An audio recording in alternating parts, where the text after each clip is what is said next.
Hey everyone, I hope everyone is okay. This is how I did my wipes.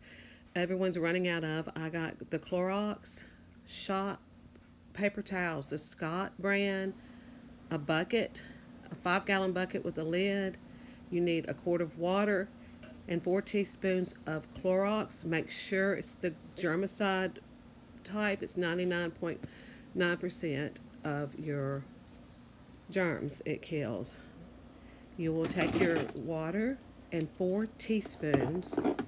Be sure and do this with gloves because I did spill a little bit. You'll see because this is a full jug of it. And because it spilled a little extra into the water, I didn't do a full 4 teaspoons, but it was almost. And as you can see, I'm dripping a little bit there. So make sure you do this on something because this is my deep freeze and it's white anyway, so it probably just helped clean it. Use it on that.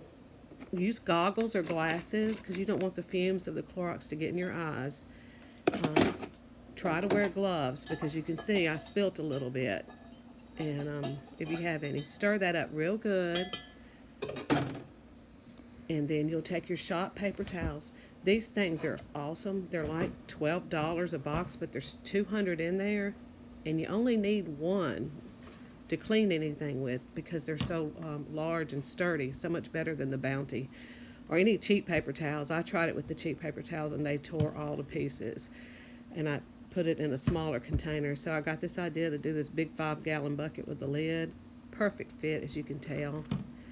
I ended up doing 2 of the water and Clorox recipes, so I ended up doing 2 quarts of water and 8 teaspoons of Clorox in this bucket because it's so large. But this was, as you can see, it was still a little bit dry, but you need to give it time to soak up. And they'll come right out of there. This is a perfect fit. I got these up at Tom Sanders. Thumbs up. It worked out good. I was really happy with how this fit. Put your lid on it. Keep it away from children now because it is got Clorox in there. Follow the recipe because you don't want to burn yourself with it. And you can even take a few out and stick it in your little container when you go places that you'll have something. And that's what I did. I hope y'all liked my video. Talk to y'all later and stay safe. And God bless.